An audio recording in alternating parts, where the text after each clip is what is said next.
नमस्कार दोस्तों, इन्फोटॉस के बहुत ही फ्रेश एपिसोड में आपका स्वागत है। तो चलिए शुरू करते हैं। आज की दोस्तों सबसे पहली अपडेट निकल कर आ रही है हमारी ministry of road transport and highways को लेकर, जहां पर दोस्तों कर्नाटका स्टेट का जो कोस्टल एरिया है वहां पर रोड कनेक्टिविटी को बेहतर बनाते हुए हमारी ministry of road transport and highways की तरफ से शिरडी घाट रोड का जो एक्सपांशन प्रोजेक्ट है उसको अप्रूव कर दिया गया है, जिसके अंतर्गत ये जो एग्जिस्टिंग रोड है इसको 2 लेन से 4 लेन में कन्वर्ट किया जाएगा। तो दोस्तों ये शिरडी घाट रोड है इसको कर्नाटका के मलेनाडु रीजन का लाइफ लाइन कहा जाता है एंड ये कर्नाटका के मलेनाडु रीजन को कोस्टल रीजन से कनेक्ट करता है, जिस कारण यहाँ पर काफी ज्यादा ट्रैफिक देखने को मिलता है। और एग्जिस्टिंग रोड जो कि 2 लेन्स का है वो ट्रैफिक को हैंडल करने के कैपेबल नहीं है, और साथ साथ में जब मानसून आता है तो ये रोड और भी ज्यादा खराब हो जाता है, जिसके चलते इस रोड की 35 किलोमीटर की जो स्ट्रेच है उसको 2 से 4 लेन्स में कन्वर्ट किया जाएगा। 1200 करोड़ रुपये स्पेंड करके हमारी national highway authority of India अगले 2 सालों के अंदर अंदर इसको 2 से 4 लेन्स में कन्वर्ट कर देगी, जिसके बाद में बेंगलुरु से मंगलुरु के बीच में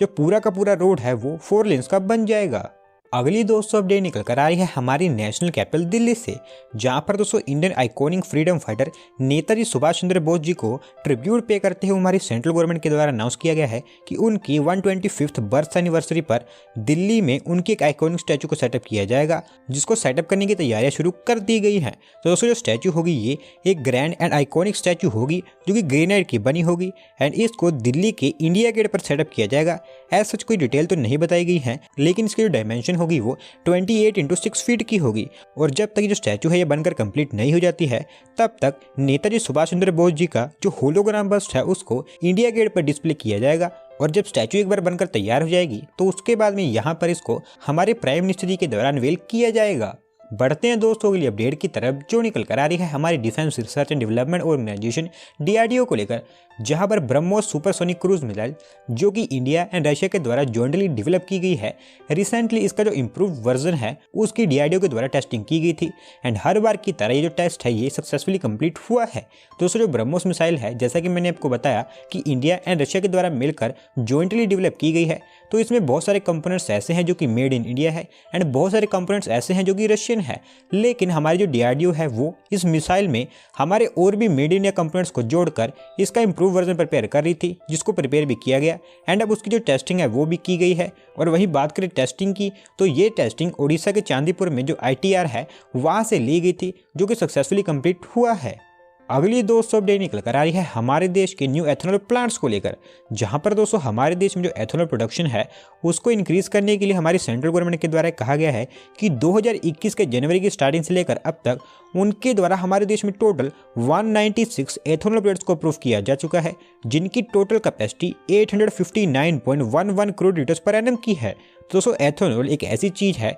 जिसका इतना पोटेंशियल है कि वो आने वाले समय में पेट्रोल एंड डीजल को रिप्लेस कर सकती है, कम से कम व्हीकल में तो रिप्लेस कर सकती है। और हमारी गवर्नमेंट भी इस बात को जानती है, जिस कारण हमारी गवर्नमेंट एथेनॉल की प्रोडक्शन को इंक्रीज करने के लिए कई सारे टारगेट सेट कर रही है एंड टोटल ये जो 196 प्रोजेक्ट्स अप्रूव किए गए हैं इसमें से 35 महाराष्ट्र के लिए, 29 उत्तर प्रदेश के लिए, 20 छत्तीसगढ़ के लिए, बिहार एंड उड़ीसा के लिए 9,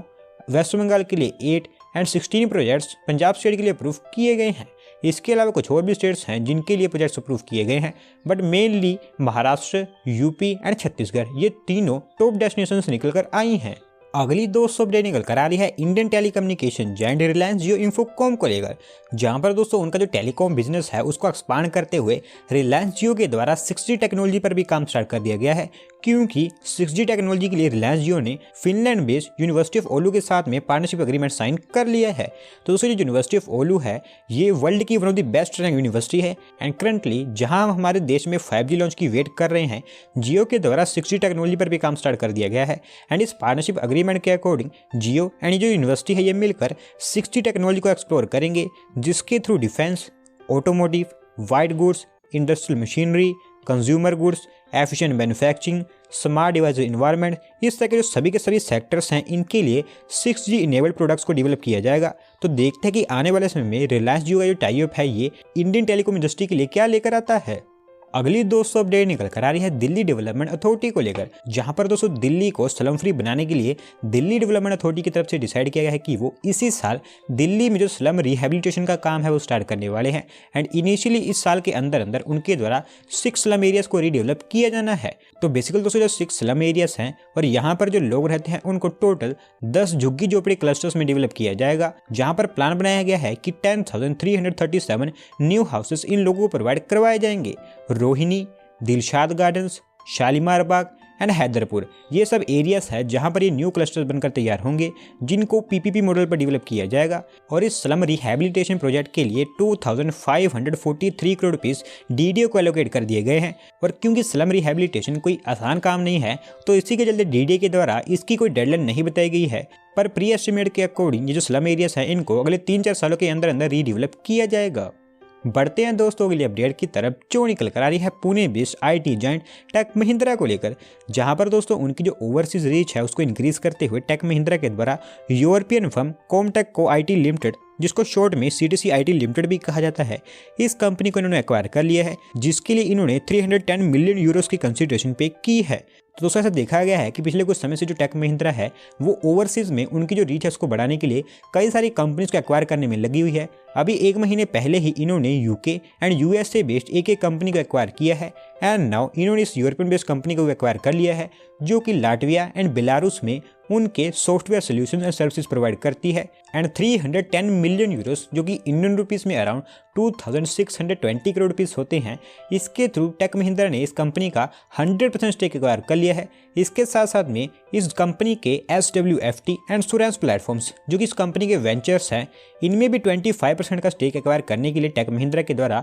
20 मिलियन यूरोस की इन्वेस्टमेंट कर दी गई है। अगली दोस्तों अपडेट निकल कर आ रही है Mumbai based financial services company Kotak Mahindra bank को लेकर, जिन्होंने गिफ्ट SEZ के साथ में एक MOU साइन कर लिया है, जिसके अंतर्गत अब आने वाले समय में Kotak Mahindra bank and gift SEZ ये दोनों मिलकर गिफ्ट सिटी का जो फाइनेंशियल सर्विसेज इकोसिस्टम है इसको स्केल अप करने में काम करेंगे। सो बेसिकली दोस्तों जैसा कि आप जानते हैं कि गिफ्ट सिटी को हमारे देश की एज अ फाइनेंशियल हब के रूप में डेवलप किया जा रहा है, एंड करंटली इस सिटी में 20 से ज़्यादा तरह की जो फाइनेंशियल सर्विसेज कंपनी है उनके ऑफिस स्टेब्लिश हो चुके हैं। एंड नाउ इसका जो ग्लोबल एक्सपेंशन है उसके लिए ये MOU साइन किया गया है, जिसके अंतर्गत ये दोनों मिलकर यहाँ पर जो फाइनेंशियल सर्विसेज इकोसिस्टम है उसको तो स्केल अप करेंगे ही करेंगे, एंड साथ साथ में गिफ्ट सिटी में जो फाइनेंशियल स्ट्रक्चर है या फिर जो फाइनेंस रिलेटेड एक्टिविटीज़ हैं उनको प्रमोट करने का भी काम करेंगे। एंड ये इसलिए किया जा रहा है ताकि आने वाले समय में जैसे जैसे गिफ्ट सिटी डेवलप हो वैसे वैसे देश विदेश भर की जो फाइनेंशियल सर्विसेज कंपनी है वो गिफ्ट सिटी में आकर इन्वेस्ट करें।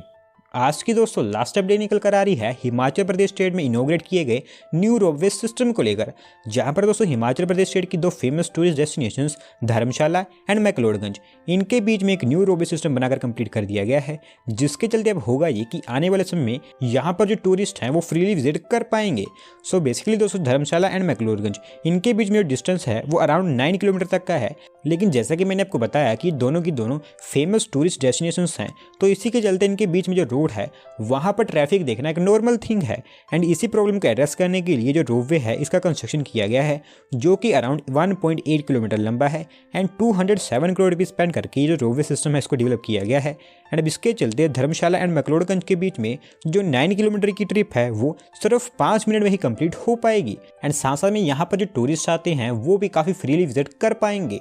तो दोस्तों आज की वीडियो में बस इतना ही। अगर वीडियो पसंद आई हो तो वीडियो को लाइक करें, चैनल को सब्सक्राइब करें। धन्यवाद आपका वीडियो को देखने के लिए।